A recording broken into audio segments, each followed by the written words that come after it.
the right server, so that's good. Welcome to the WAN Show, our weekly show where we WAN.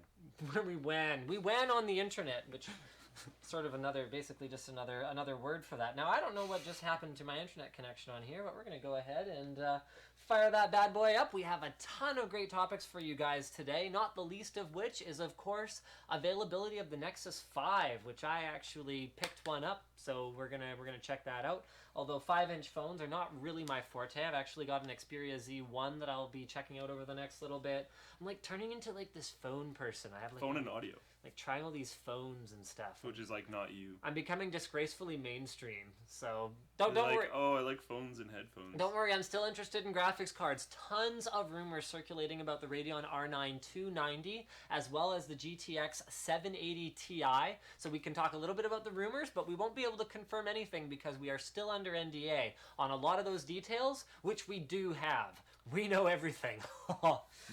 Our special guest this week is Jon Rettinger from TechnoBuffalo, also known as John for Lakers. So he's going to be joining us a little bit earlier than usual, in about 9 minutes. So he's got a new baby at home, so I can totally understand. They need to be back home and doing what he needs to do as quickly as possible. What are our other topics for this week? There's PS4 has some interesting audio stuff going on, which is actually kind of like super disappointing. They're not going to support MP3s.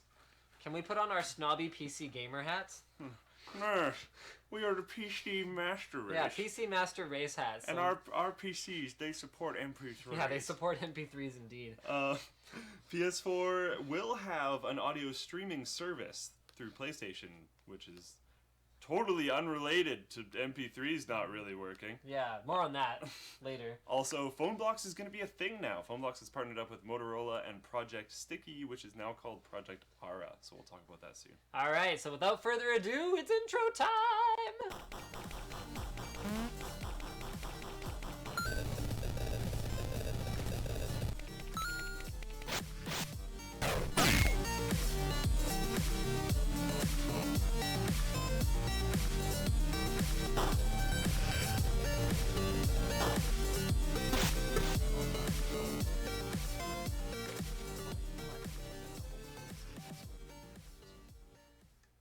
So guys, our sponsor this week is Hotspot Shield. You can get 20% off elite prices with offer code Linus by signing up at bit.ly/HSshare.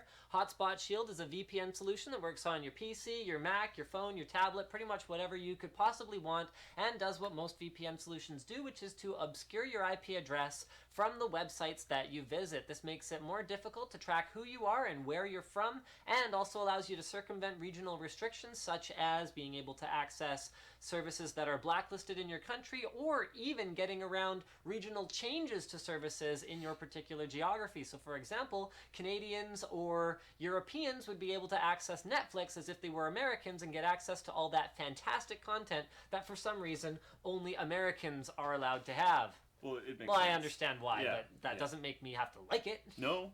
I do not have to like it. So I'm going to let you get started with our first topic of the day, which is active Steam members surpass Xbox Live members. So it surpassed Xbox Live members by like a lot. I think this wasn't like they passed, let's make an article immediately. It was more like they've been quite above for a while. So active Steam members is about 65 million, Xbox active members at about 48 million, and PSN is about 110. Something to take away from this is that to be registered as an Xbox Live active member, you'd have to have a gold or silver account. I don't know that many people that have silver accounts, but I haven't been on Xbox Live since like a long time ago, so maybe that's more popular now. About 20 million of the Xbox subscribers are paid subscribers, so gold accounts. But then that pales in contrast to PSN, which is at 110 million because it's free. So there is a ton of Steam users, and I'm happy with this news because I'm a bro for Steam, but I don't know how realistic it really is, because I don't think it's actually a representation of how many people are actually playing on those devices. Yeah, and it's one of those things where I look at it and I go, okay, I mean, you look at app developers, for example, for Android versus iOS, where what they'll say is, okay, yes, we understand that there are a whole whack ton of people who are using Android devices, but the cold hard truth is that More iPhone purchases. users buy more stuff. They're more invested in the platform. So I would look at it and I'd go, okay, so Steam, you've got 3 times as many users. Or, no, sorry, not 3 times. Okay, compared to paid, so that is Xbox Live Gold members, you have 3 times as many users. But how many of those people that are invested in the platform to the point where they're paying a monthly subscription to even have the membership level they do? I mean, to them, what's another few bucks if they're buying apps or they're buying games or whatever else compared to someone who created a Steam account and I think has a Steam account? I'm pretty sure the silver members can buy things. They just can't play in the online servers. But how I'm not likely super are they frequently. to? Yeah, How likely is a free member to actually invest additional money versus someone that's already put down money? And then that's kind of the same, but not as Steam, because to be able to be set up on Steam properly, you probably have games. Right. So you're not necessarily funneling your money through Steam because you can get game keys elsewhere. That's but true. I would have to assume that Steam would still get some sort of a cut from that. We need to find like one of those cheap game key services to like partner with and do affiliate programs or something with. There are ways to get cheaper games, and they pay huge commissions to influencers who are like, hey, by the way, you're buying Battlefield 4 anyway. You might as well save $10, and then also like us, we'll get some money too. We got to. That would be a not bad idea. We have to do that at some point. We should. I've been meaning to do it for a while. I know Logan. Logan has one of those partnerships, and he was saying that it's like really good. Okay, all right. Anyway, so the most played game on Steam right now at the moment is Dota 2 with 500,000 daily users, which is a massive, absolutely massive number. And as much as I was tempering the enthusiasm a little bit there compared to how excited we could have been about this, I think that the trend is definitely going in the right direction. Yes. And I mean, Steam isn't even the only platform. I know it's the 800-pound gorilla compared to Origin or Uplay, but Origin's getting bigger by forcing people to go on it, though. Well, There's stuff like Battlefield. Valve did the same thing. Yeah. Hello. Yeah. I mean, I'm not saying it's. it wasn't that long ago that gamers were equally upset with Valve for the way that they were making them. I'm putting on my PC Gamer Master Race hat. I can't. It doesn't like. Yeah. Okay. Whatever. But yeah, it wasn't that long that Valve was doing exactly the same thing. Yeah, so we can't really criticize them too. I mean, Nope. we can criticize EA a lot. Yep. But and we do. I think that and we You do. play honestly. You play is kind of terrible too. I know. It's very It's, terrible. like, Okay, I'm taking off my really Master hard Race to hat. manage, and it's like really hard to redeem codes and yeah. All right, so why don't we invite our special guest, whose wife is apparently exactly like mine, because she wants him home at a reasonable time tonight. It kind of makes sense. Oh, it makes all the sense in the world. To defend the wife ladies out there. Oh, absolutely. I mean, expecting your husband to be involved in the rearing of his child, totally unreasonable, obviously. And I'm sure John will be with me 100% on this, because I'm sure his wife isn't watching this stream. Hello, John. Are you live with us right now? Delayed reaction. See, I don't know if I'll ever... Oh, there we go. There we go. How are you? You guys there? Oh, our splitter just fell, so you broke up a little bit there. But let's try this one more time. Hello, John from TechnoBuffalo. Welcome to the show. Thank you very much for having me. It's good to be here. Awesome. So, do you want to tell us a little bit about what life is like with the 6-week-old bundle of joy that you have going on over there? I live in constant fear of being pooped on. You never would have thought that poop had a projectile range, but I swear I saw poop shoot about 6 feet. I mean, and like with dead aim, right on the wall. It's been good. Our little guy will be 6 weeks on Sunday. Last night he slept for about 5 hours, which seemed like winning the lottery. So that means you slept for like 3 hours because you spent the first 2 hours laying there in fear that he wasn't actually asleep yet. Spoken like a man who's been there. Is he asleep? Is he gonna wake up? What does he need? Is he dirty? Is he hungry? Is he breathing? Or like, I don't know if you have pets, but like your cat will meow or something, and you're like, you sit bolt upright. You're like, oh, damn it. Yeah. So it's it's been exciting. It's been the biggest adventure of my life so far. But it's been awesome. I'm excited for new reasons to come home every day. That is awesome. So this is your first then.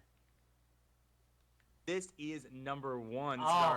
This is our first baby, baby boy Nathan. That is so exciting. You know what? I'm going to do something terrible to you. I'm going to offer you advice. If you'd like any advice Listen, about that. I will take it. Really? I will take it. Because honestly, we got so much advice, most of which was terrible, that anytime anyone told us they wanted to give us advice on child rearing, we told them to leave our house after a certain point. Listen, I'll say this. I know enough to know I don't know anything yet. So, listen, I'll take it. All right, well, I think the biggest thing is you know what? Everyone else is going to tell you, treasure these moments. I'm going to tell you, man, ride it out. Hold in there because it gets a whole lot better around the first birthday, and right now just sucks. Support the lady because she needs it, man. Dude, I am trying. Honestly, I feel like I am like a high school transfer student, like sophomore year, just trying to keep my head down.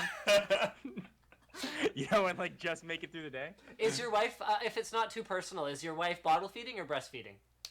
She is. She's going on natural, so okay. You know, I lack the equipment to feed him. Although we're giving him 1 bottle a day of you know, the frozen variety. Let me tell you, lacking the lactation is probably good for you because it's one of those things where you can be like, you know, hon, I'll get up and I'll change the baby and bring him to you. But I mean, really, that's all I can do. So I guess I'll go back to bed after that if that's okay with you. Dude. I hope she's not listening to the show, but yeah, I've definitely pulled out and like, I'm sorry, like the well's dry here. I can only do what I can do.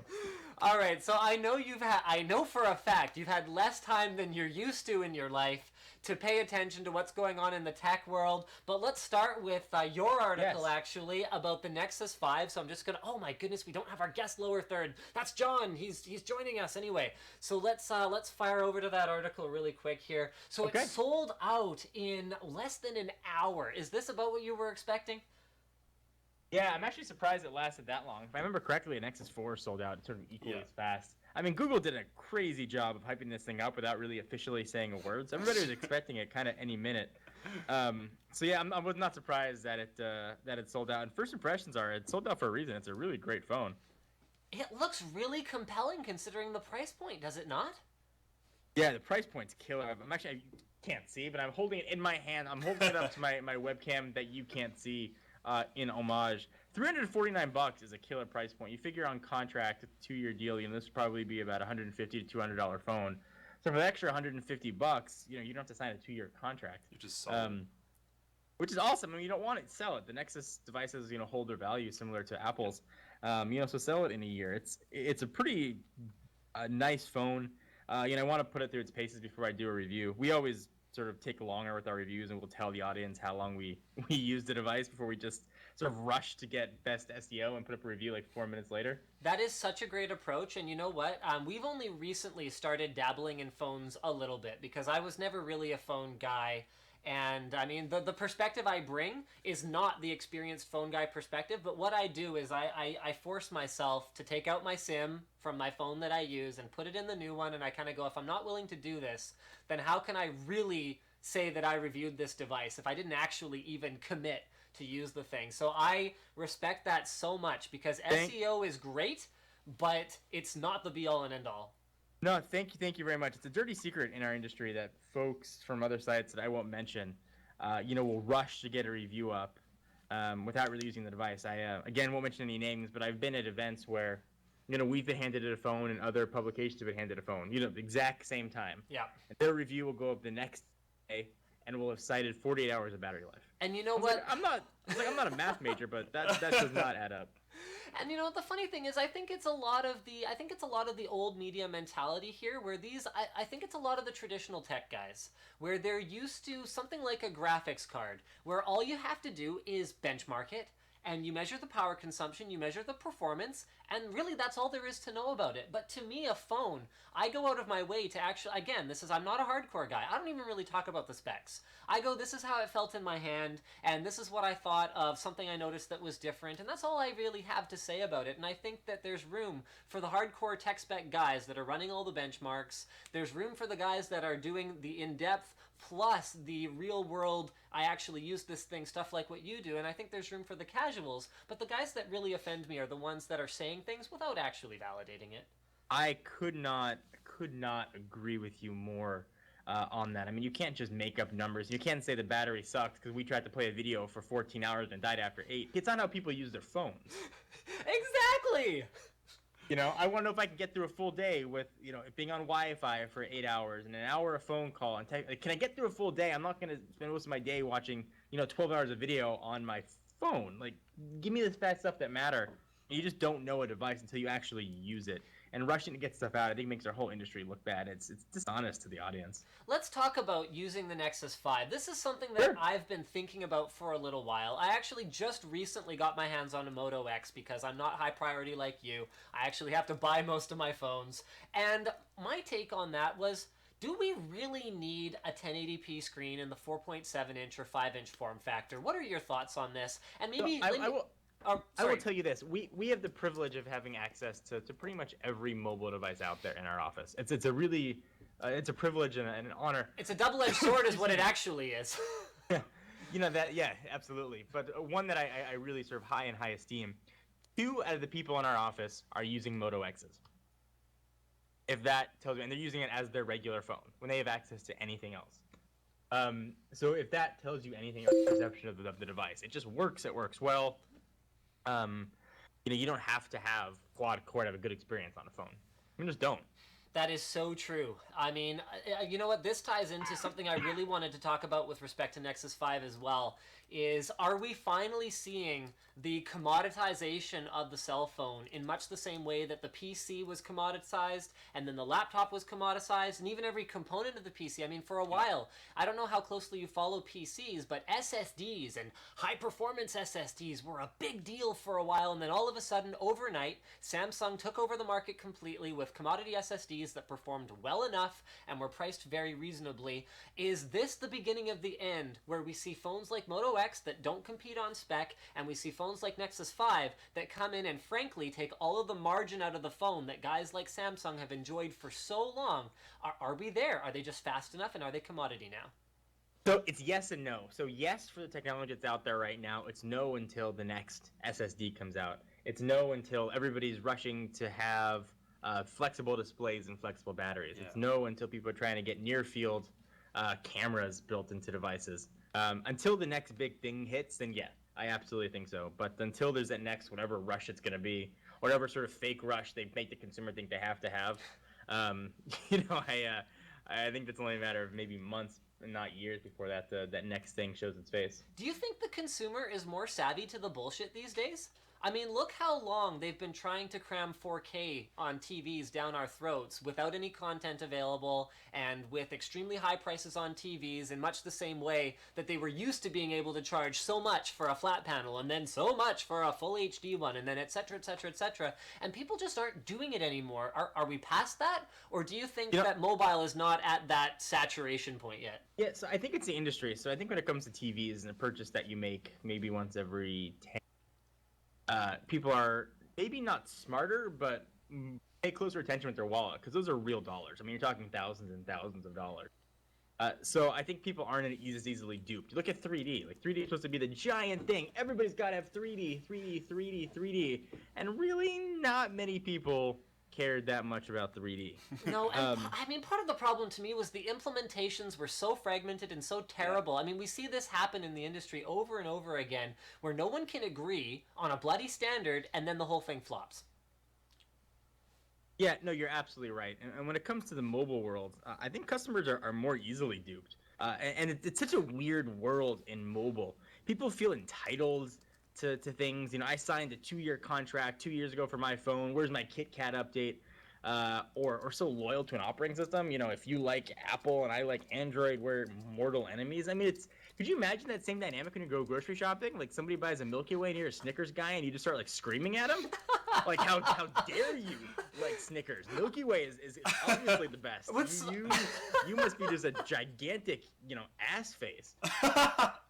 That is fantastic, because you know what, it's funny because so many things on the internet are like that, where if people actually behaved that way to each other. Consoles? I mean, can you imagine being on the subway and seeing someone, okay, let's say 10 years ago, seeing someone with a Sony Discman versus a Panasonic Discman and ending up in a fist fight over it?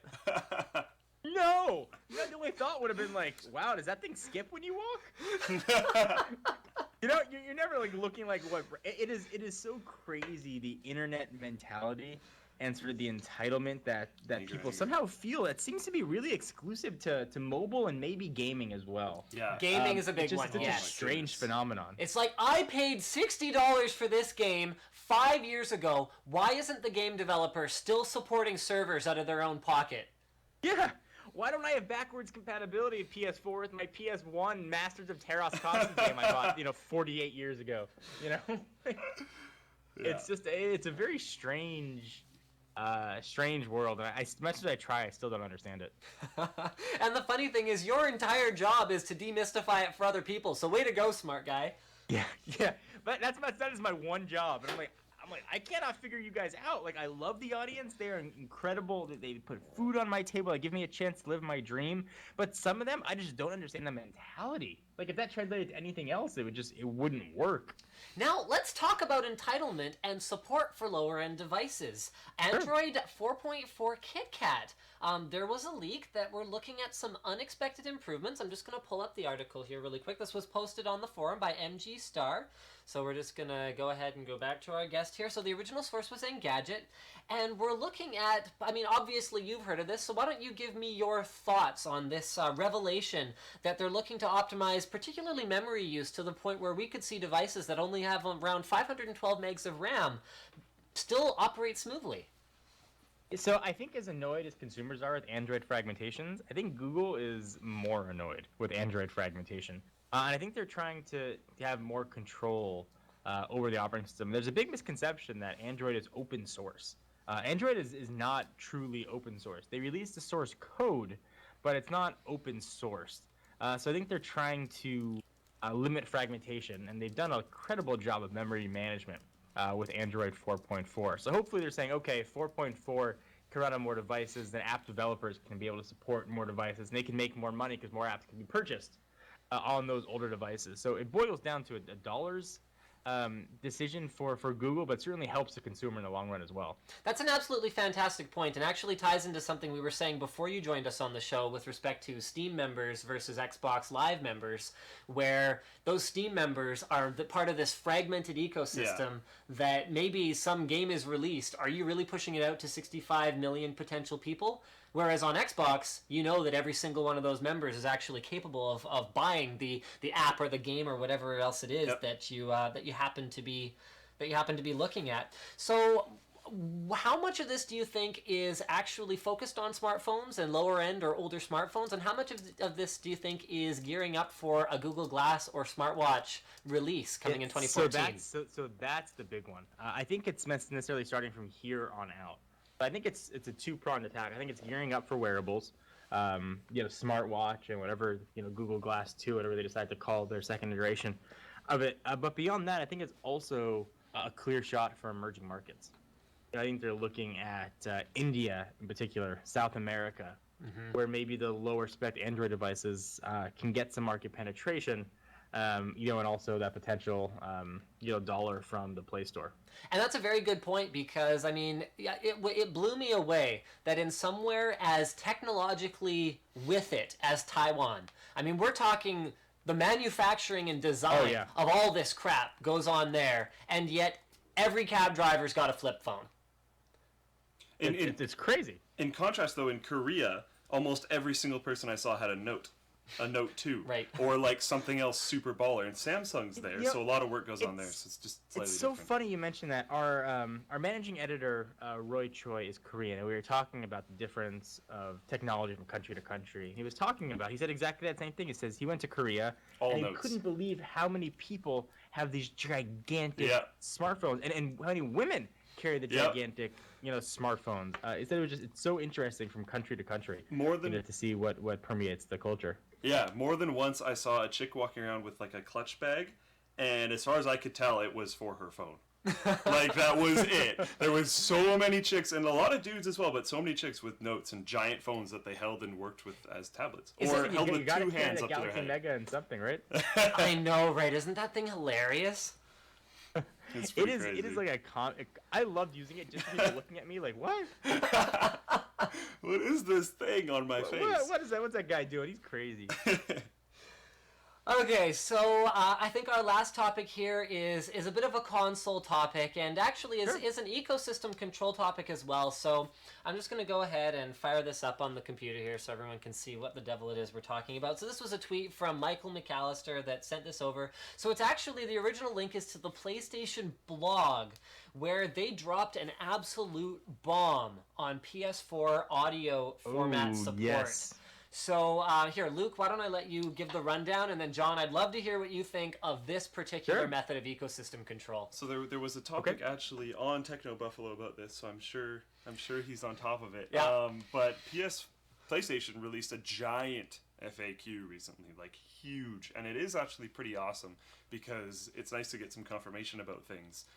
Because this is kind of an issue. You hear about this giant thing that's newly released, and it's like, oh, well, I have literally 80 questions, and none of them are answered. So it's nice that we got this FAQ, but people started noticing things, like the PlayStation 4 will not support MP3s, audio CDs, external hard drives, or DLNA.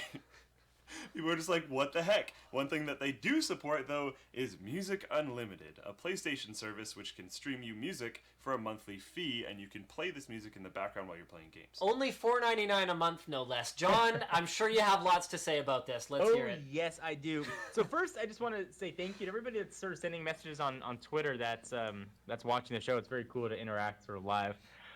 So if there's ever been anything more Sony than good design, it's really loving proprietary formats. Like really in love wanting to marry and make babies with proprietary formats. Yeah. I mean, this is the company that brought us Betamax, mini disc, Memory stick. Memory stick Duo 95. Pro Duo.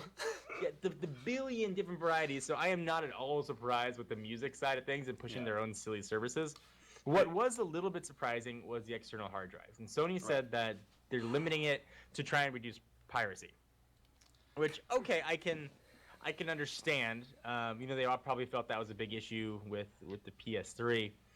They placated people a little bit by letting their internal hard drive be replaceable, which it still seems a little bit silly. You just get the connector, and you can throw an external hard drive anyway that it thinks is internal. Yeah. So it seems like a very silly thing that I think will very quickly be rectified. I would say come like half a year down, external hard drives will be allowed. Okay. Do you think it'll be rectified? Because one thing I have to give Microsoft props for is that they made all the most unpopular decisions they possibly could, and then swiftly backtracked on them. Sony has shown in the past that they are willing to make an unpopular decision and then just ride it out. Forever. And I agree. I give Microsoft credit as well for backtracking. They could have run a marathon backwards for as quickly as they retreated on that. I do, however, think Sony is really trying to be what they're considering like the anti-Xbox this time.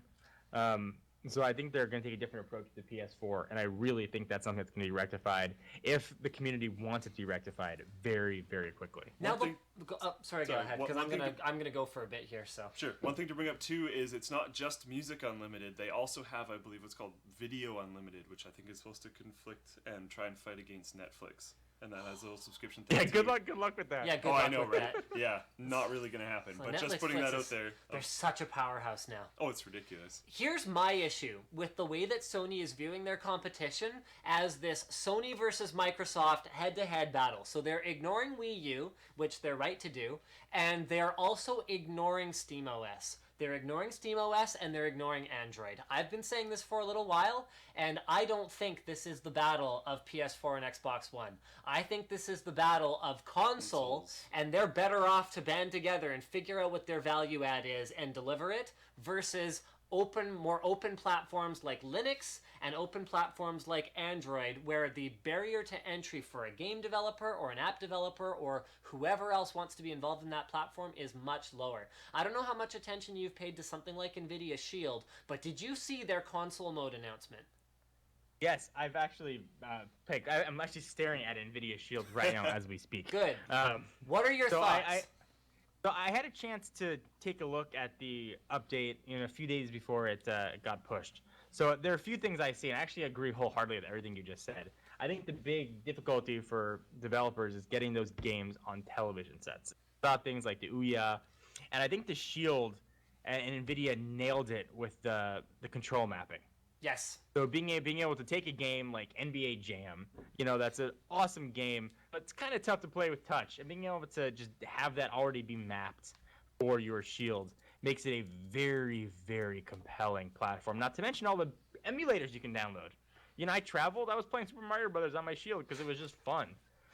And you know what? We've seen this time and time again, where the more that a platform tries to lock down and become anti-piracy, the more the piracy-friendly platform that crops up to take its place gets accepted. Because let's face it, piracy drives platform adoption in a huge way, and it's the elephant in the room that Microsoft doesn't want to talk about the Xbox, the original Xbox. It's the elephant in the room that Microsoft doesn't want to talk about with the PC. It's the elephant in the room Google doesn't want to talk about with Android, but it's there. Yeah, that's a very astute observation, actually.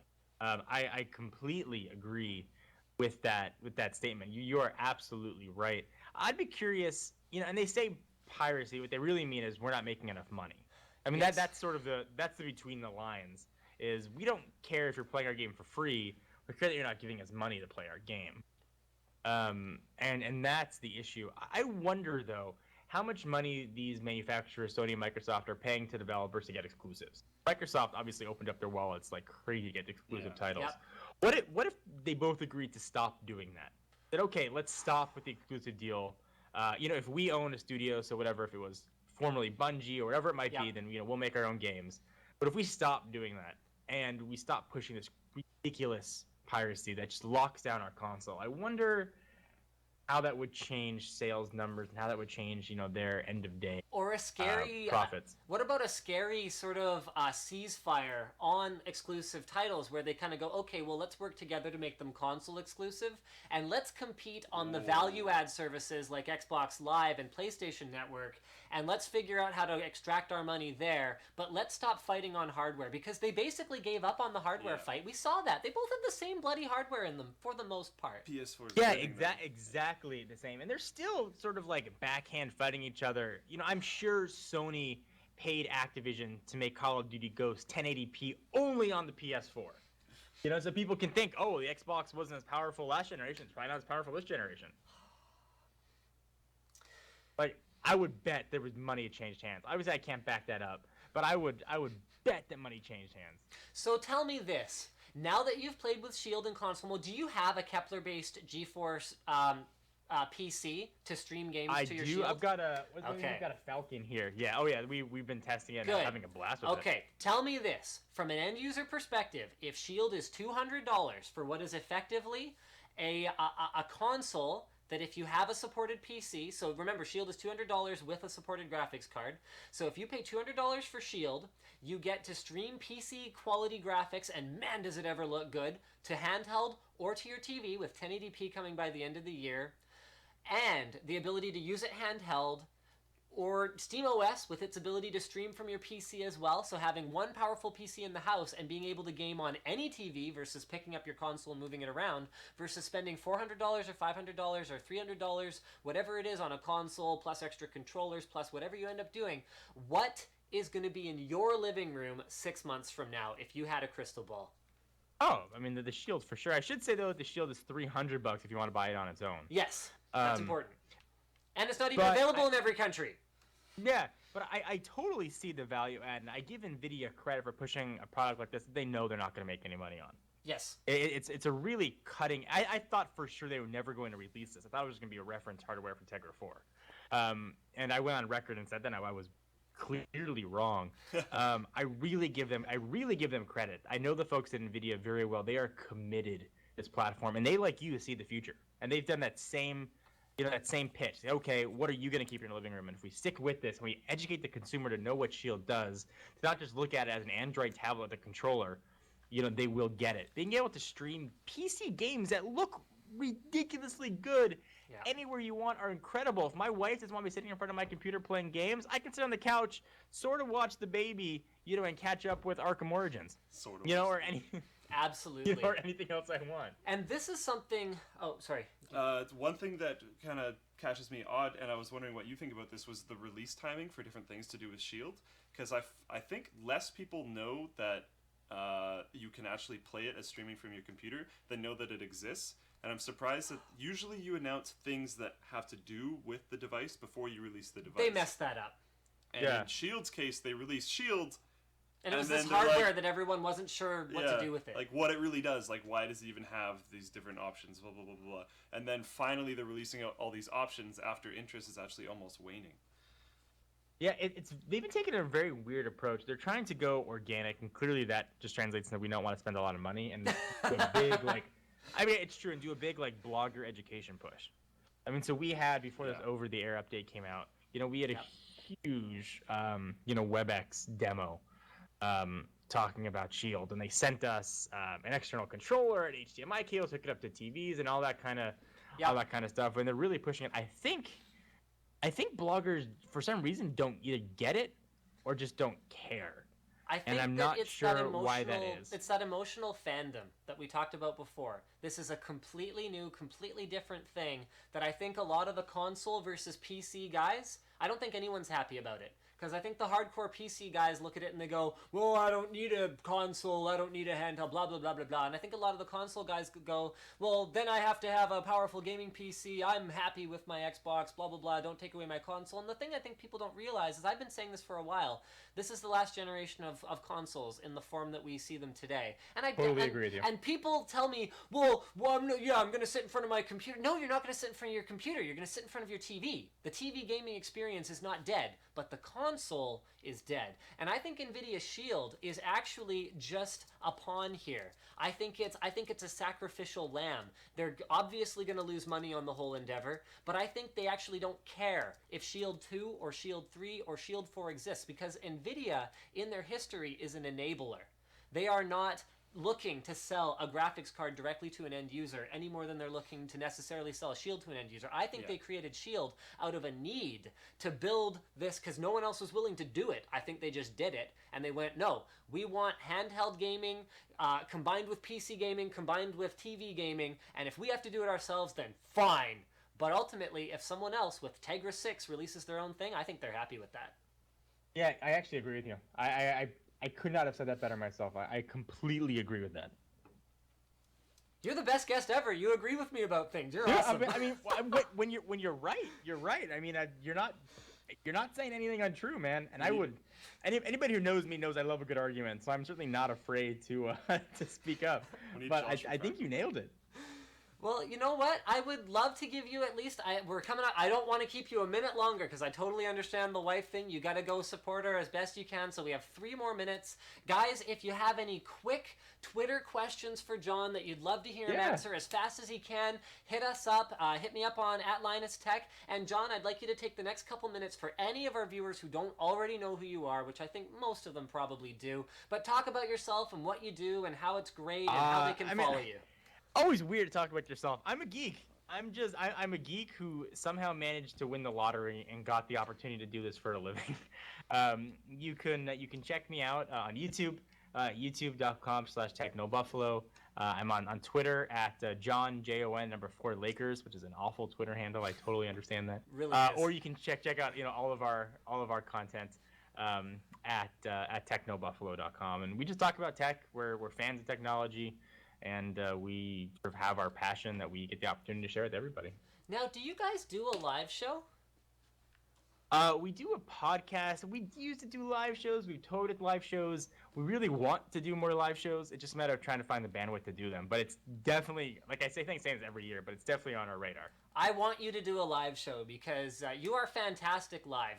Thank you. We have some people on where you kind of go, yeah, you script everything, and you have a hard time holding a discussion for 20 minutes, whereas that is not the case with you at all. You guys need to do a live show because I appreciate that. I'm awful reading from a teleprompter. I'm not an actor. I'm really, really bad. So, I mean, all my videos are all done just whatever weird stuff comes out of my head. All right, so here we go. We've got a couple Twitter questions. We're not going to keep John for much longer than a couple more minutes here. No problem. Okay, I'm happy so to answer. Joshua says, John, you were an awesome guest on the WAN Show. Totally agree. Thank you. Here we go. John from Evan. Not really a quick question. Oh, damn it, Evan. Okay, what were the struggles you faced starting your own business over there? Sure. And we're not on a clock. I'm happy to answer the questions. All right, thank you. Thank you. So I mean, the struggles were the biggest one I faced was. So now I'm 33, and people look at me as a 33-year-old. But they realized when I started this, I was 25, 26 years old. Not really knowing how business worked. I love technology. I used to go to Best Buy and walk around, stress myself, at the end of a long day. My biggest thing was when I first launched TechnoBuffalo, I didn't know about how to create a website. I didn't know about code. I had, gotten a little bit of startup funds from friends and family. I'd bootstrapped it all the way. And I hired a developer. I said, build the site. He built it and said, okay, it's ready to launch. So I figured, great, let's launch it. And the site crashed in, I think it was less than a minute. It was like 43 seconds. It didn't crash because of crazy traffic. It crashed because of god-awful code. So we had to burn through 40% of our startup capital.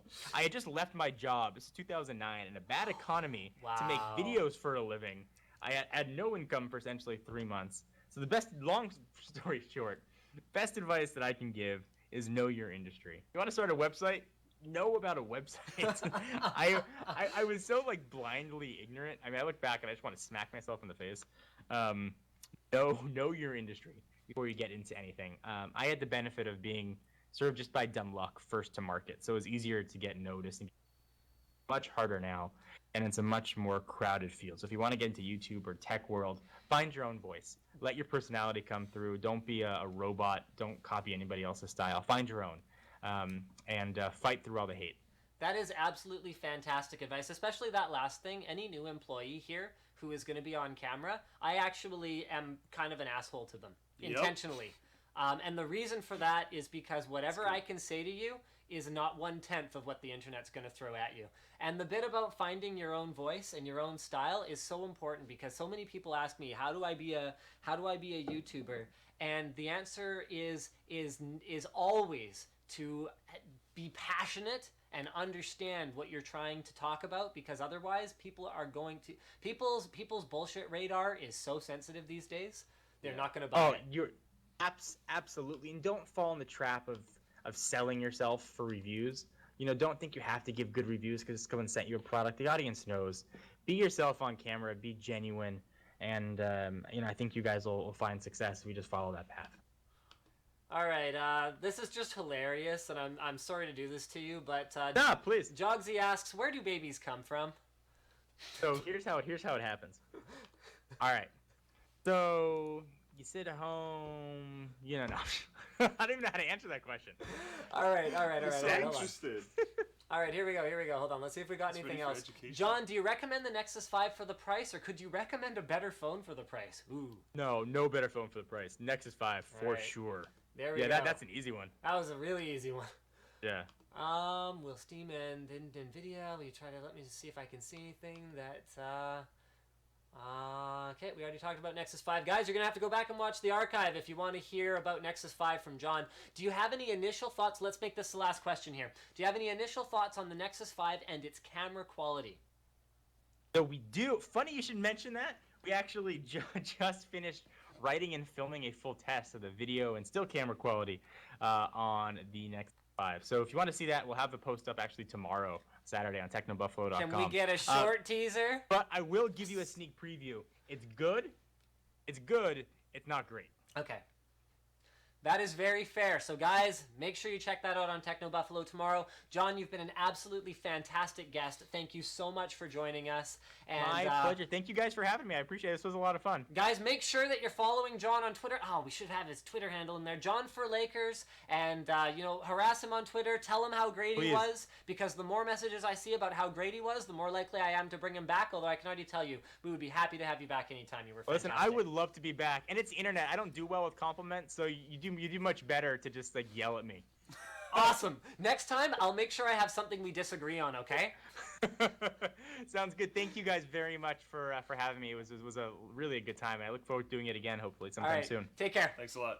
Bye-bye. All right, Let's move right along. So let's move right into our sponsor message. What a great guest he was. Yeah, that was really good. All right, so our sponsor this week is, whoops, wrong one, is Hotspot Shield. So Hotspot Shield is a VPN solution. It's great whether you're browsing on a mobile device like an iPhone or an Android device, or whether you're using your laptop or your desktop. And what a VPN such as Hotspot Shield does is it allows you to be more anonymous online. With all the stuff going on right now with the NSA or other countries, don't imagine that because you don't live in the US, you're somehow immune, because Not online, a thing. not a thing. Online spying is a thing, and while a VPN is not the be-all and end-all of online privacy, it certainly helps. We know this. It makes you more difficult to track down exactly who you are and what your name is and where you live, and it makes it more difficult to interfere with the things that you're doing online if someone is maliciously targeting your IP with any kind of attack. You can get 20% off of Elite pricing at bit.ly/hsshare, and they do have a free trial of Elite, so all you have to do is head over to there, try the free trial. If you like it, please use offer code Linus when you buy it, so that we get credit for sending you over there, because they are very generously sponsoring the WAN Show. And I mean, I think it's a great fit, just because I feel like our viewers are exactly the kinds of people who should be advocating this, not even necessarily for themselves. Maybe you're very careful online, you feel like you don't need a VPN. Make sure that your mom's using one, or like your idiot sister that goes everywhere is using one. This is not a bad thing to think about. So there you go, guys. VPNs are important. Hotspot Shield, get a discount. Use offer code Linus. So I'm thinking we jump over the BBM topic and go directly to PSUs, because we just talked about phones for a really long We talked time. about phones for a long time. You guys want to talk about some hardcore PC hardware? Let's do that thing. So we're going to jump into an Anantech article about bronze versus platinum power supplies, because we've talked about this before, but we've just kind of like generally talked about the idea of it. Yes. These guys actually run some pretty hardcore numbers. These are hardcore numbers, which is what Anantech is fantastic for. And if this page ever loads, then why don't you go ahead and run them through some of the rationale. So first, what is 80 plus? 80 plus is efficiency levels. So if you're above 80% efficiency, you get different rankings. 80 plus platinum is like basically 90 plus, but not quite. So that is how much energy is wasted in the conversion from AC power, which comes out of your wall, to DC power, which is what your computer uses. It's how much is saved. You're saving. You're not wasting 80%. No, how efficient the conversion is. Okay. Yeah. So anyway, what are some of these numbers looking like? So we don't actually have the sheet up, but I remember from memory, when you're idling, bronze compared to platinum, you're saving about $7 and something. Remember, these are going to be US dollars, so wherever you are, you can convert that as much as you want. Yeah, and it really depends on energy costs in your area as well. That's another thing to factor in. And it depends on energy costs. One thing is, like, I don't think our energy probably costs as much as an Anantech's does. So our cost wouldn't be the same as this, but... Oh, Canada. Yeah, oh, Canada. Hydropower, woo! So, like, there's a bunch of different factors into play which will make it different for where you live. But basically, essentially, for where Anantech did their testing, you're saving about $7 and something when you're idling, and you're saving up, I think it's like 23... Is that a year or a month? A year, and it's $7 24/7 operation. Okay, so 24/7 operation, idling for an entire year. And then under load, which is like heavy load, 24/7 for a whole year, you can save about $23-25. So my conclusion from this was, if you're one of those guys on, say, the Linus Tech Tips folding team, and you're pushing your CPUs and everything like 100% all the time, and you expect to get 3 to 5 years of life out of your power supply, then maybe not a bad idea. Look into high efficiency power supplies.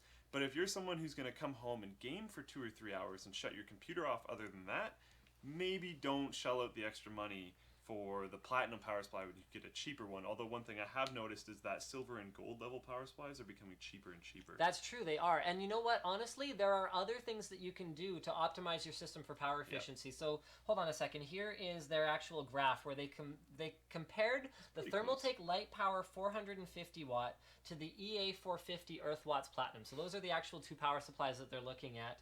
And the funny thing about them choosing 450 watt power supplies for this test is that I have a point about that. More than changing the efficiency level, the 80 plus rating of the power supply you're buying an appropriate power supply for your system could actually save you more money.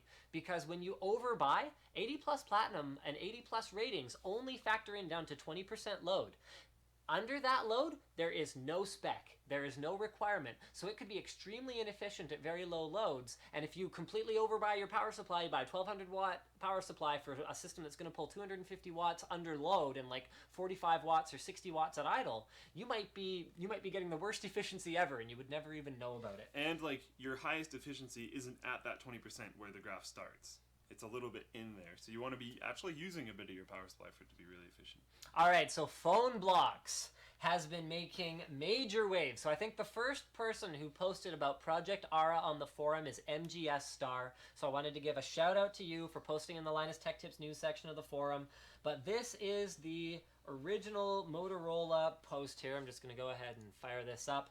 The official Motorola blogs. Goodbye, Sticky. Hello, Ara. So Sticky was a truck that apparently trekked across the U.S. or going somewhere with a bunch of rooted phones, some 3D printing equipment, and the goal was this, my friends. So much like Phonebloks' goal is a modular phone design that is upgradable and can be tailor-made to a specific purpose, that is the purpose of Project Ara. So this is a whole lot of renders from what I'm looking at right now, and not necessarily concrete proof that Project Ara is a real thing yet. However, let's do a quick recap of what the... Okay, Motorola is working with Phonebloks in terms of publicity. So in terms of publicity. So go, what are your thoughts essentially, there was Project Sticky. Motorola was already working on this. Yes. Phonebloks, and behind closed doors, essentially. Phonebloks comes out and builds a huge community. Now, Motorola realizes that for this platform to be open and accepted by a huge amount of people, they need a following. These types of devices and these types of groups need a following. Is that playing audio? Nope. Muted. Okay. So what they did is they decided to partner up with Phonebloks, who essentially came up with the same idea, just slightly different, and grab that huge community that's there, that tweeted about this on the Thunderclap, that's been following the videos, that's been on Reddit, all that kind of stuff. You're seeing a summary of all of that over here. Hey, it was Marcus Brownlee. Anyway, go ahead. So they want to grab all of this that you're seeing over here and attach it to their product, basically. So they partnered up with Phonebloks so that they can get the community of Phonebloks and the hardware of Motorola to come together. And that's Project Ara. Now here's I'm gonna summarize the issues, and I'm actually gonna use an article from a non-tech to summarize some of them because I love these guys so much, and you should just go on their site every day. That's what I do. Anyway, so they summarize some of the issues. So issue number one, purely hardware perspective, there is a trade-off between purpose building something as compactly and as efficiently as possible and building something that is more modular. It will be bigger and it will be bulkier and it will be heavier. Trade-off number two that they bring up is regulations. So FCC only tests single configurations for approval. These are devices that send and receive signals. So having them be modular and just completely interchangeable might actually be a showstopper, depending on how they can get individual parts FCC regulated? What if they work together and then they cause interference? I mean, I've seen stuff as ridiculous as a lamp and a baby monitor plugged into the same circuit that cause interference on the baby monitor. This stuff is complicated, and a cell phone is a hell of a lot more complicated than a baby monitor. They're going to have to get each individual part cleared. But what about if you take this one and put it together and it causes some kind of problem? But then wouldn't they have to test that to be able to clear it? Exactly. Yeah. So it's going to be really complicated. Yes. But, yeah. But maybe it can be done. And then the final issue that they see is actually one of history, where Intel tried to do this with Project Whitebook or whatever it was called. Hold on a second. Yeah, Whitebook, where they wanted upgradable modular notebooks. I mean, Intel has been an advocate of PCs being a component business. They make CPUs and they make other parts like SSDs, motherboards, not anymore. But by and large, they like that approach historically in their business. They've wanted that, but even they are not trying to do that on smartphone at all. And they gave up on laptop because the market showed that what it wanted was tightly integrated devices that are beautiful and sleek and slim and small and lightweight and highly, highly integrated. So I'm going to bring up a couple other things that I think here. So here's a big problem. You know what? Oh, where's that thread on the forum? Crap, there was a great post on the forum that I really liked about Phonebloks. I didn't remove any Phonebloks. Yeah, no, I know you didn't remove it, but I really wanted to give this user a shout out here because they did a great job of summarizing it. But the issue is that, much like the PC, When's the last time you upgraded a component of a PC? What I was just going to bring up is the main problem that I find is that, especially they're saying like developing markets, all this kind of stuff, blah, blah, blah, blah. Whenever I see anyone upgrade anything, it's pretty much always a bucket upgrade. It's not like a single component. That happens with computers. That happens with practically everything I can think of, to be completely honest. Someone still kind of likes their car. One component fails. They're like, it's fairly expensive to fix it. I could, but I'm just going to buy a new one. And there's a lot of that. And that mentality, especially on the high end, I don't really feel like is going to change. And there's the fact that a lot of the time it doesn't make any sense. Because by the time you're unhappy with something, or by the time there's even a suitable replacement that you would even want, there's probably a suitable replacement for some other aspect of the device that you also want. I mean, the evolutionary changes that happen between a Galaxy device, a Galaxy S to a Galaxy S2 to an S3 to an S4, they change almost everything. They put faster storage in them, faster processor, bigger screen, better screen. They do all these things at the same time. And I think what's gonna end up happening is much like on the PC, where someone like, Intel and AMD and Nvidia are all notorious for doing this. Buy this motherboard now and upgrade the CPU later. No, when's the last time you upgraded a CPU in a system? Come on.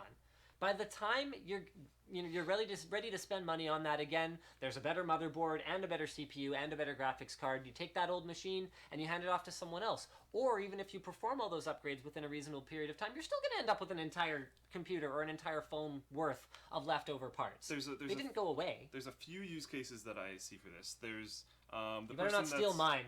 There's the person that's extremely accident prone. I know a few that constantly break their screens. Or constantly break X, Y, or Z. But then we don't need a fully modular phone for that. We just need an easily replaceable screen. Yes, but none of them are, and they're not really going in that direction, except for this, where you could take all the modules off the back, buy a new base, put all the modules in, and it would probably be a lot cheaper. Okay. Because I'm assuming that, I haven't looked a ton into Project Ara, but the screen is built into the base, unlike Phonebloks, right? Project Ara, they are talking replaceable screen right now. Okay. Didn't know that, so you could just take the whole base, all your modules, replace the screen, which is awesome because I know a ton of people that just break their screens repeatedly. Their phone's still fine. It still works in the background. I know a buddy actually like a day or two ago that broke his screen. Phone's still fine, boots up, all good. Can't see anything though. So not really helpful. That would be helpful for someone like that. Or someone who has no real interest in upgrading all the time but wants a phone that can text people, call people, and take really nice photos. So they're going to spend a bit on their camera module and a bit on their storage module, and that's about it. So very specialty. Yeah. Now, all of that stuff about how this is impossible that I just said, the last one that wasn't even brought up by an on-tech, but that I think is really important, is who's going to support this? If I'm Samsung, and I'm used to selling people $600 or $700 devices that are all made by me, am I going to turn around and go, yeah, Motorola, hey, here, we're gonna make really great components for your thing so that we can sell something for like $30 rather than selling someone a whole phone, and so you can sell them the rest of the phone. And I'm not just talking about Samsung, I'm talking about everyone. And it's not even just, I'm not criticizing Samsung for it. It's just a reality. That would be terrible business. But how much of the device can, one, maybe Samsung doesn't sell anything. Maybe Samsung sells the parts to Motorola, you buy everything from Motorola. Right. Why would they even want to sell these parts to Motorola to support this project? We've seen awkward competitiveness behind the scenes where Samsung makes some device for Apple and Apple makes some device for whatever, and we've seen that in the past where it doesn't seem to make a lot of sense, but they made money. But if it's not being integrated at a higher level, such as from Samsung or from a flash manufacturer or a camera manufacturer, that's the thing, is all these guys are so vertically integrated to the point where they'll borrow from each other, but if they can use their own sensor design or their own flash or their own... Yeah, and I expect Motorola to use as much as their own stuff as they possibly can. But I think it's going to come... They don't build flash. They don't build processors. It's Google. Google makes flash, do they not? No. I thought Google's software only. Recently stuff. Flash makers are IMFT, Samsung, SanDisk, like Intel. These are the guys who actually... so Intel is the crucial Intel joint project. So no, the actual manufacturing of any of this stuff, Motorola has to convince actual manufacturers who are actually selling this crap in their own devices to support this. Good luck, Chuck. That's all I have to say. I think if they're buying it, it'll happen. Okay, so with all of that said, here's my last thing. This is how it could work. Low-end devices. Yep. This is where I see the potential. I think that all the enthusiasts getting really excited about things like the Phonebloks promotional video for the Thunderclap are deluding themselves, because that's not really what this is about.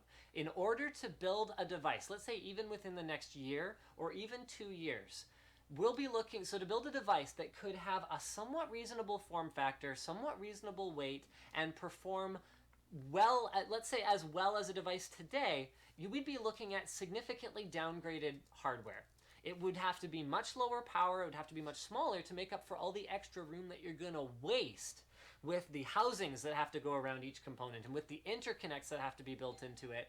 And in order to compensate for that, we're going to be looking at low-end devices. And I think that that's where something like Project Ara could be great for developing nations, where I think all these enthusiasts are getting excited thinking that we're going to be building high-end Uber phones that you can I'll be able to upgrade it with a 16-core processor, this and that. Yeah, sure, if you wanted it to be this thick or whatever else. We are very quickly reaching there's a great article on PCPer about how graphics card performance is slowing down.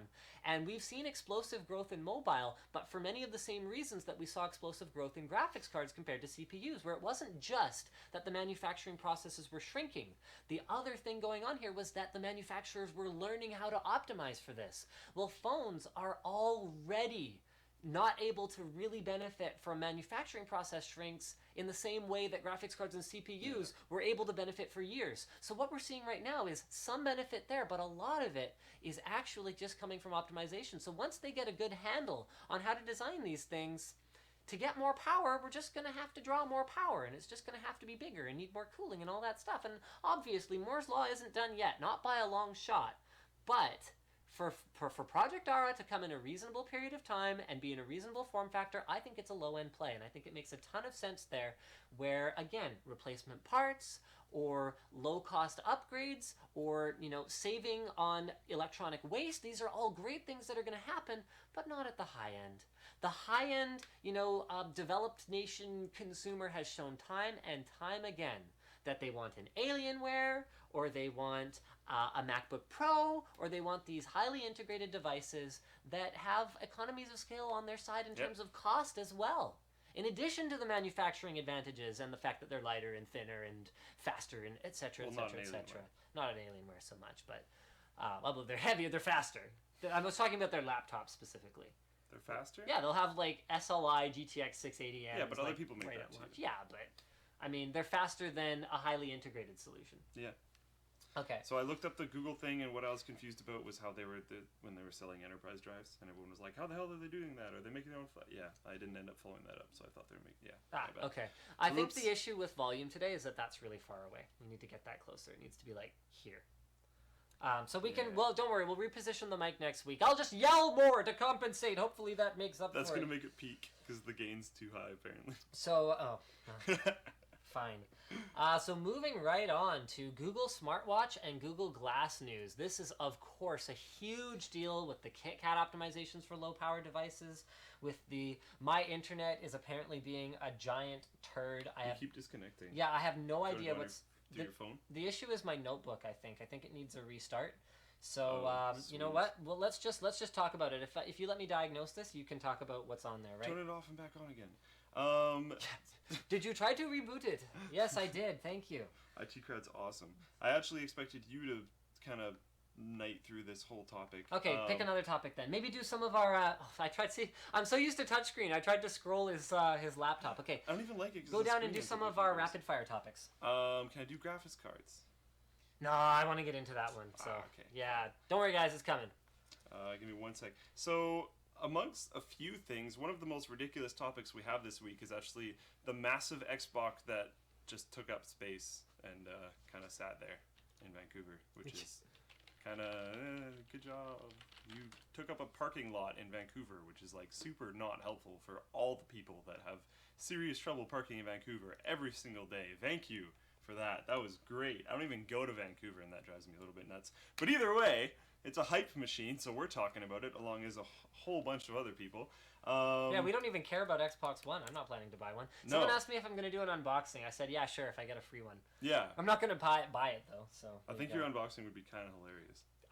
I'd just be like, oh, yeah, okay, so it's black. It's a box. I think that's an Xbox logo on the front, but... It's not the first one, so I don't know about that. But yeah, if you can see in that picture, which I'm pointing at, which you can't see me Here, let me show you how to point at things. Oh, you go like this way. There you go. There we go. If you can see that, if you can see the building behind it, you can tell how actually insanely big that is. Yeah, and like the lines on the parking stalls right here, like it's huge. It's ridiculous. Massive. It's really freaking big. And then they're just like, yeah, it's there, so you can like go look at it and stuff. I think you can also enter a contest to win an Xbox One or something like that if you go there. As like you can do it online too, though. You can do okay, well. Okay. So if you go to a URL, which is, I was just planning on us clicking on it, but it's xbox.com/en-ca/onesource. If you go to that, which is a little bit, probably sounded weird and I said it really quickly, but oh well, you can put in your gamer tag and I think one or two other little bits of information. You'll be put in a draw to win some stuff. Right now all we know in that group of stuff is an Xbox One, but there's some other like things that they haven't really said yet. I'm going to go out on a limb and I'm going to say some of the other stuff will be Xbox Live subscriptions. And probably controllers and more Xbox Ones. Or games. Or games. Perhaps games. Probably exclusive games. Probably exclusive games. Just some assumptions. This is like I don't know. I wanted to have this in here, and I think you actually added it, but I didn't remove it because I thought it was hilarious that they just like were like, oh yeah, there's just a big Xbox in a parking lot in Vancouver. Go look at it. Yeah, do that thing. Hype machine. Yeah. I don't know. Kind of obscene. Okay, so my output's not working here, unless it is, which we are about to find out. It is... I can jump on to the next Sure, topic. yeah, jump on to our next one. So a gas station clerk took a bullet to the chest and was okay, and how he did this was by having his phone in his pocket, apparently. So he didn't even actually realize that his phone was broken or what was the cause of it until he took it out of his pocket, which I think is kind of crazy, but he was probably on an insane adrenaline high because he was just shot at, so he probably didn't feel it because of that. But it's actually kind of nuts. So his HTC phone, and I'm calling that out for a reason, blocked the bullet, made him not be critically injured or died. Judging by the fact that a phone blocked the bullet, he maybe not died, but either way, it wasn't going to be helpful. Yeah, it wasn't going to be a good situation, and then the phone made it a not bad situation. I'm wondering how fast he's going to go out and buy another HTC phone. Or how fast HTC sends him a free phone. Or how fast HTC... Here. Exactly. I bet you his next phone, however he gets it, will probably be an HTC phone. So there's a picture of the phone. You can see the bullet entry right there and how it just decimated the screen. But it's a bullet, so... Yeah, maybe what we should do is... instead of drop test? Is criticize HTC for the phone breaking. It's ridiculous. I can't believe they think this level of quality is acceptable in today's market. What we should do is we should bullet test an Xbox One. As part of the unboxing, we should take it out to a range and just shoot the crap you out of it. You have a license, right? Yeah. Yeah, okay. So we could legitimately do it without it just being like you can go to a range illegal. and shoot without a license. A license is only for purchasing and holding on to, like acquiring, purchasing, all that stuff. Right. You can go shoot, you can actually go with someone into the woods to an area where you can shoot, and if they own the gun, you can shoot, and that's not illegal. Oh, okay. Not that any of this matters for the stream, but yeah, just putting this out there. So we can, this would be no problem if we wanted to go shoot stuff. Okay, so here's what I'm going to have to do. I'm just going to have to build us another little scene here. Screen so, grabby scene. guys, give us a moment here. Oh, Okay. Look at that. We already have this one. So then all we have to do is add screen region. Boo! What did I do? Oh, that was... You grabbed the side on Yeah, I got this. There we go. There we go. Good. Okay, so we're adding a screen region. All right, so let's move into our next topic, which is... Oh, you know what? I probably kind of did this wrong. Sorry, everyone. There we go. Let's go move ourselves into the corner and... yeah! XSplit, go away. Okay! Google Smartwatch and Google Glass news. So this was from ABC News.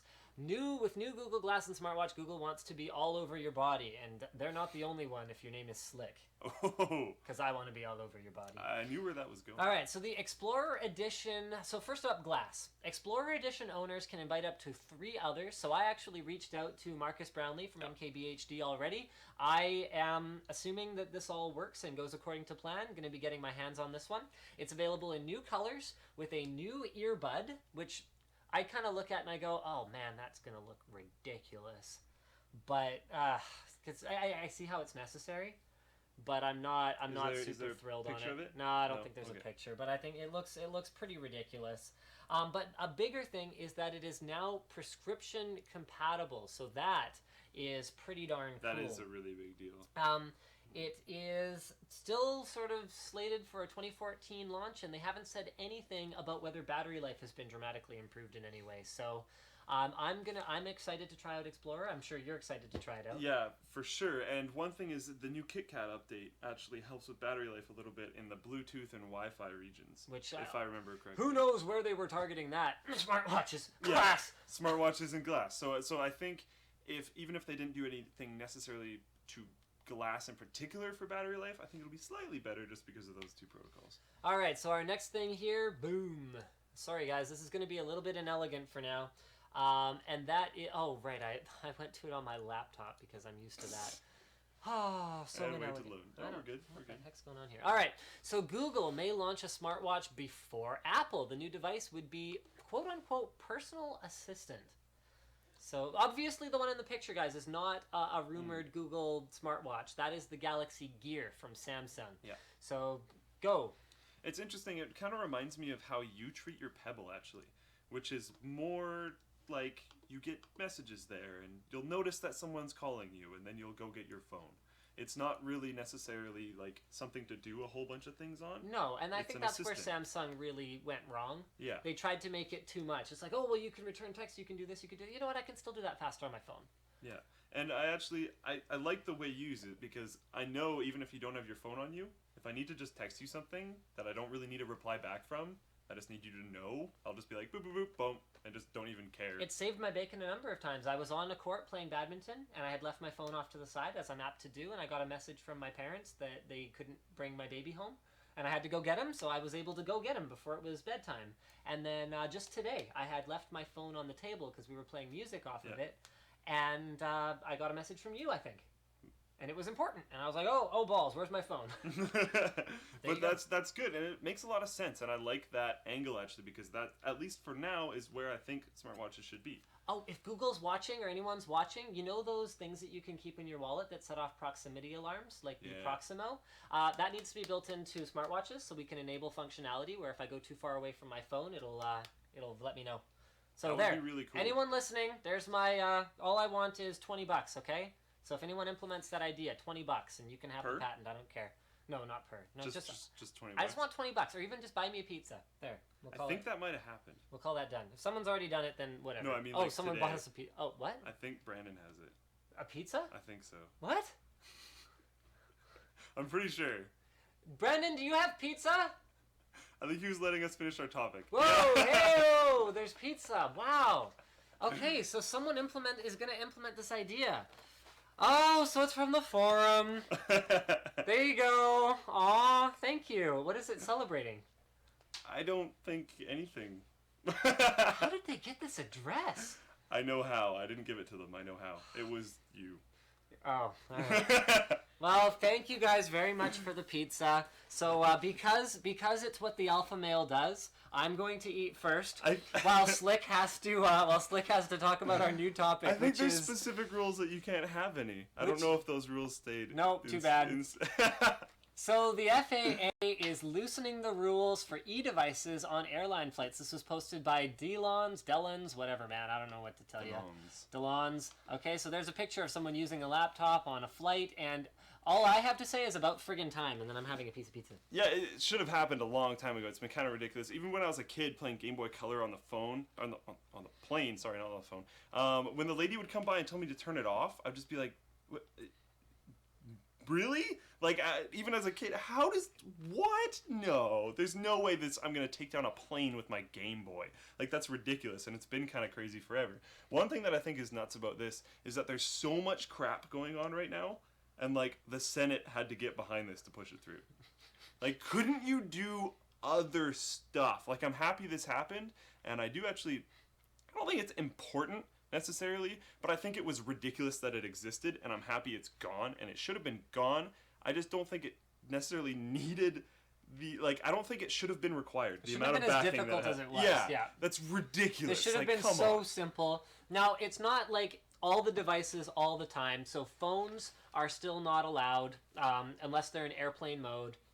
And I think they're still asking for certain things during taxi and takeoff. And you know what? Some of the concerns I kind of understand. Having a bunch of laptops and like tray tables down and all this stuff going on when you're landing and things could be flying around in an emergency. That's heavy devices. So like this laptop you'd have to stow it. Which makes sense because I think it's 90% of the problems happen within 10K of landing or taking off. So if there's a higher possibility of a problem, stow your device that could knock someone out. And I get that. But on the other hand, if I've got my earbuds in and my phone's in my pocket, come on, man. I mean, honestly, I do it anyway. I usually wear a hood when I fly. So I just put my hood on, and then I have my earbud going around the other side, and then I just have my phone in my pocket. And there's no amplification of the signals by having that many of them. Wi-Fi is going to be allowed now, and I've had people saying, "Why would you want Wi-Fi on a plane?" I can think of 100 reasons to have Wi-Fi on a plane. For a while. DS multiplayer, you can stream. DS multiplayer is sweet. I know, right? You can stream using to your smartphone using those little external hard drives that are battery powered. This is something that I do all the time. No, it's fantastic. Yep. All right, so moving on to our next topic, which I would normally open up on my laptop, but instead I'm going to open it up over here because for whatever reason my output's not working. I blame DisplayPort, even though I love DisplayPort. So this is something that it's hard to even call a rumor with a straight face. This was tweeted to me by Stephen Toe, and it's from overclockers.co.uk, where some guy, if you scroll down, where's his GPU Z shot? I think it's, Catalyst Control Center, yeah, okay, so R9, 200 series, etc., etc., etc. Yes, here. So his frequency is wrong, okay, so there's hint number one, and then I don't know if we see stream processors here. It actually says it specifically, there we go. So the frequency is wrong, and the number of, where are the stream processors? I don't see them. They must be here. Maybe they're not. Anyway, the frequency is wrong. This is according to the Rumours, which it's really hard to call Rumours with a straight face now, Radeon 290 instead of a 290X. So a retailer in Europe managed to accidentally ship an R9 290 to a member of Overclockers. Obviously, the guy's like, yeah, I ordered a 290X, so I'm going to exchange it, but not until I've benchmarked it. My favorite part is people seem kind of unsure, and he's not releasing a ton of information. And then all of a sudden, he's like, GPU Z, photo of the box, photo of the card. Yup. It's pretty epic. Now, there's an issue with this. A lot of the time, when we say, okay, but bear in mind, guys, these are early benchmarks, actually, there's not going to be that much of a difference, especially with CPUs. When we see that, I mean, they always have it every single time. Somehow, Tom's gets a sample 6 months early. Go back and look at all of those. And it's basically the same performance. I mean, someone like Intel has finalized pretty much everything. And they're working on fine-tuning for the last 6 months leading up to a launch. That's how they project launch days a quarter or 2 quarters in advance, because they know it's done. I don't actually find graphics cards to be the same. They're ramping up production. Graphics cards are a little bit different. Yeah. Where particularly the hardware was probably done a while ago, but the drivers could be being tweaked in the days leading up to the launch or even the days after the launch.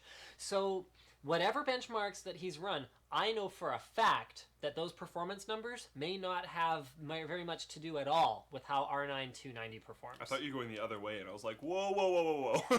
No. I mean, so guys, take them with a grain of salt. But until we know pricing and the real performance of R9 290, we won't know. Sorry, I got something in my eye. The whole story, all right? R9 290. And it could be. It could be accurate. Could be accurate. It's all speculation right now. Yeah. All right, so moving on to our next topic. This is another rumor. This was posted on Linus Tech Tips forum, And it's got the classic Fry GIF, shut up and take my money. The rumor, and which we can't verify, is that the GeForce GTX 780 Ti has 2,880 CUDA cores. Alright, so that, if it were true, would be more than GeForce GTX Titan. So here's all the rumors. You guys can check out the thread. It was posted by You Better Not.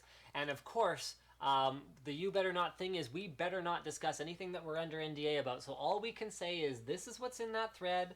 There are rumors out there on the internet that it'll be available in 3 gig, 6 gig, and 12 gig configurations. Although, I think the Galaxy images are actually pretty interesting. Are they? Is it? Yeah, it was Galaxy images, I think, that showed like 3 different configurations. There's stuff that's no surprise, like support for NVIDIA Surround and adaptive VSync. That I think we're probably. I mean, okay, I'm not gonna say it, but I think it would be stupid if something like that was even under embargo. But there you go, guys. The rumors are out there. Our card is here. We've been briefed on it, and we are very excited to bring you coverage of it as soon as we can. But that is all we can really say for now. What we can say is that with everything that's been going on lately between AMD and NVIDIA, man, shots fired back, shots returned. I mean, will these... It feels like one of the ships has to sink. They're going to run out of cards. Or they're going to run out of bullets. Yeah. With all the launches and pricing tweaks and performance tweaks and everything that's going on, it is an exciting time for graphics card technology right now. And next week, I think we're going to finally see all the dust settle and all the cards will be on the table. And we have a lot of videos coming out next week. Yeah, so a lot of plans, like Battlefield 4 performance roundups. Stay tuned for that. Through the roof. We have so Battlefield 4. We have 2 different GPU tests coming. We have GPU tests coming tonight, which is going to be like really early. Drivers aren't optimized yet. He's determined to do it tonight. It's like not shot yet, right? It's not shot but yet. But all the performance testing you spent like the last 2 days. It's releasing tonight. I'm not losing all that work. There 2 is a different video being resolutions, released tonight. 2 days worth of benchmarks, real in-game playthroughs, which is what we do. All cards overclocked, which is what we do. Guys, stay tuned. It's going to be awesome. Yep. And like, yeah, the drivers are not optimized yet, and there's a few things, and because of that reason, we're going to have another GPU follow-up once the 2 other cards that are coming out-ish sometime in the future are out. We'll have a follow-up then. All right, brothers and sisters, this is a bit of a direct response to a particular Twitter follower who keeps trolling me about, well, I shouldn't say trolling, keeps harassing me. What word should I use? You know the guy I'm talking about, right? Alexander? I don't know. What is this even? All right, this is the forgotten. Oh, yes. I know Okay, what you're talking about. who keeps getting on my case about not talking about the positive things about Bitcoin, because typically it only really makes news for us when something disastrous happens. Like it turns out that however many percentage of the transactions were drug related, or it turns out this, or it turns out that, or some exchange shuts down. That's the only time we really talk about it. So now, just for you, man, we are going to talk about one of the most positive things that could possibly exist about any currency. This guy buys $27 worth of Bitcoin, is now worth about $1 million. Which is amazing. So what he did was, when it was worth around, I think it was like 880,000-ish, he sold out, he cashed in at about 1/5 of his coins, and then bought an apartment in like one of the nicest places where he lives. Which is like... sweet. He bought 5,000 Bitcoins in 2009 for $27. And the only reason he bought it was because he was interested in encryption. I think he was doing like a paper or something, right? Yeah. I'm just trying to find it. Yeah, working on a thesis paper about encryption, was introduced to the Bitcoin and was like, I'll buy a few just to see kind of how it works. Saves his wallet password somewhere, forgets it and leaves it there. Eventually heard about how exploded it was, hunted for his password, found his password. Oh my god, I have basically $1 million. Amazing. So there you go, man. Stop bugging me on Twitter about it now. All right, we've got some more. I think that's it for. Let's go back to our headline items and make sure that we discussed everything. BBM. Okay, but that's not one of our headline ones. Nope. So we've covered all that stuff. Yep. Oh yeah. Let's do BBM. Yep. All right. We jumped over it because we talked about too much phone stuff. So BBM got, I think, 10 million 10 million downloads on the first day. Now, there's a few kind of interesting speculations about this actually This was being posted, legitimate. posted by the Point Blank on the Linus Tech Tips forum. If you guys aren't a member, go join the Linus Tech Tips forum. Yeah. We had some people show up at our meetup who weren't members, so we chastised them thoroughly. I've noticed a few of them are already members. That's good. Yeah. They did well to do so. So one thing that I kind of was interested in when I first read this was there was that massive amount of copy-paste purchased reviews. Mm-hmm. So how many downloads are legitimate and how many are actually 10 million on the first day? Because if I'm BlackBerry, I'm probably pretty clever with respect to spoofing IP addresses or faking downloads of something. Yeah, so they got a lot of downloads. I don't know if it was actually 10 million, but I have seen a lot of people, like just friends of mine and stuff, talking about it and downloaded it and using it, so they are getting a lot of downloads.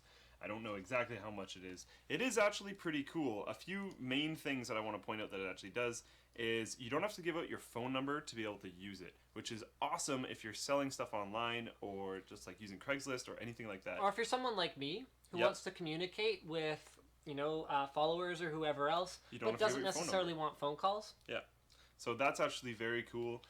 Picture sending doesn't suck. Picture sending through text messages just sucks. And yes, is expensive. And is expensive. And there's other services for this, but that is just, you can have benefits on two different services. I mean, that's something that drives me crazy. The carriers had every opportunity to just crush this whole iMessage and BlackBerry messaging thing by offering more features, better security, and, I mean, come on.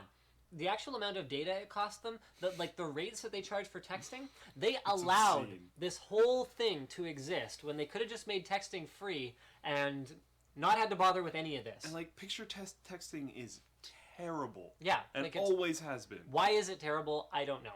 Is ridiculous. Better attachment support. You can send like Excel documents and you can send all this other stuff, which is really cool. And it's encrypted end to end. It's encrypted for you, and then it isn't decrypted until it hits the other person with the phone, and it's apparently not stored on BlackBerry servers, I think, pretty sure. So that's actually really cool if you're someone following the NSA stuff and you really care about all that kind of stuff. And there's a whole bunch more. That's just all I felt like listing right now. Go ahead. My thing personally is, why the hell didn't this happen years ago? And why the hell didn't they release their encryption stuff years ago? Oh, like their business grade. Yeah, they should have just flipped gears. Like, I don't know how everyone didn't notice. They should have just flipped gears and became a software company. Because they're good. BBM is good. Their encryption thing was good. They would have been really successful. And now they have this massive company of hardware stuff that no one cares about. And the thing is, they could have sold the entire ecosystem to corporations. I mean, it's not just... Guys, remember, it's a much bigger picture than just selling individual cell phone users, a secure platform or a secure way of operating their phone or a secure messenger. Enterprise. Because you can sell the back-end servers that drive the whole thing, which they were already heavily invested in. So you would have allowed yourself to not let Android and Android and iOS catch up to you. You would have allowed yourself to maintain that dominance there and built a niche. But come on, I mean, who could have known that they just didn't stand a chance? That Android was going to get so much better so fast. But years ago, they were already dead.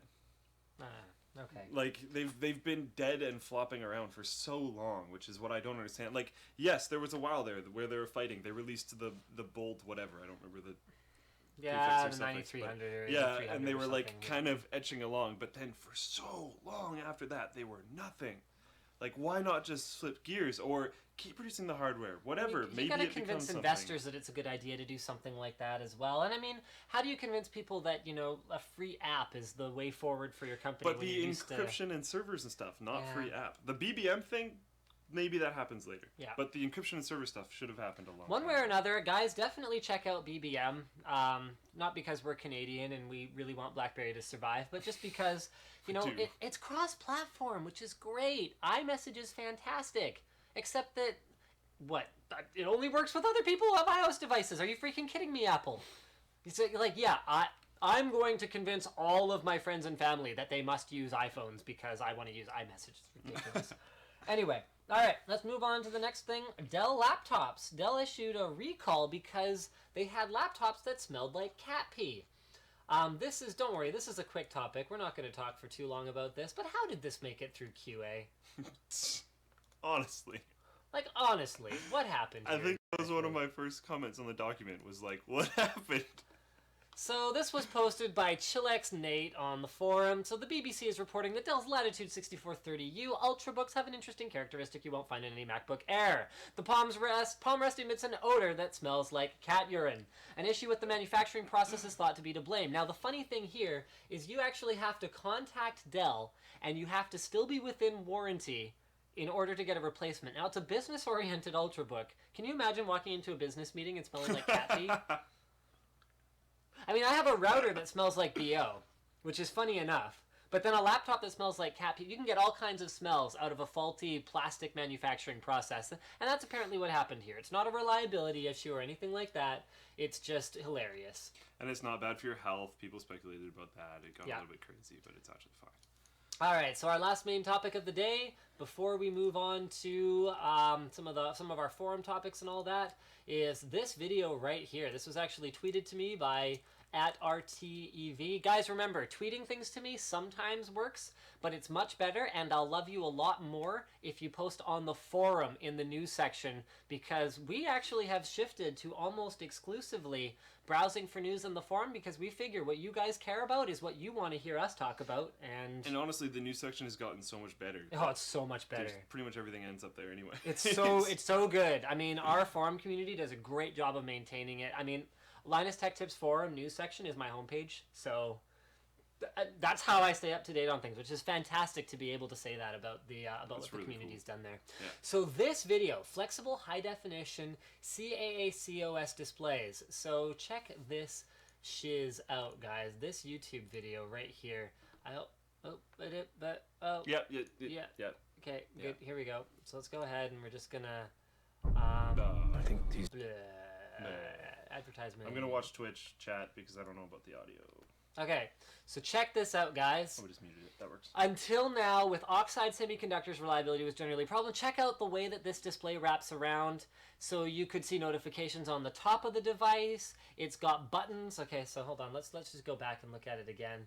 So you guys should definitely check out this video. So it's got buttons that sit here on the side, and they've got a cool close-up that shows you how you might press that. I mean, this is an entirely different way to operate your device. And then they were also showing off, where's the curved battery? Yes, bendable battery design right here that would be huge for wearable tech.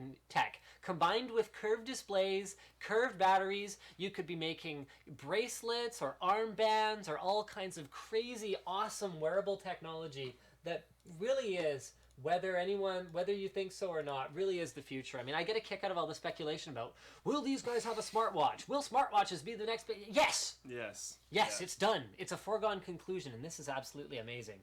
And like, one thing about that, too, is you can bend it around your wrist. If it's flat, you can bend it around your wrist 10,000 times, apparently, before it becomes a problem. And you saw their bend test there, so that's actually pretty cool. Another crazy thing that they had was, like, I don't remember the exact specs, but let me see here. A 13.5-inch 4K resolution screen that weighs 10 grams. Go watch that video. It's like 4 minutes, and it's like pretty epic. A lot of the time, I start watching a video and I'm like, okay, skim.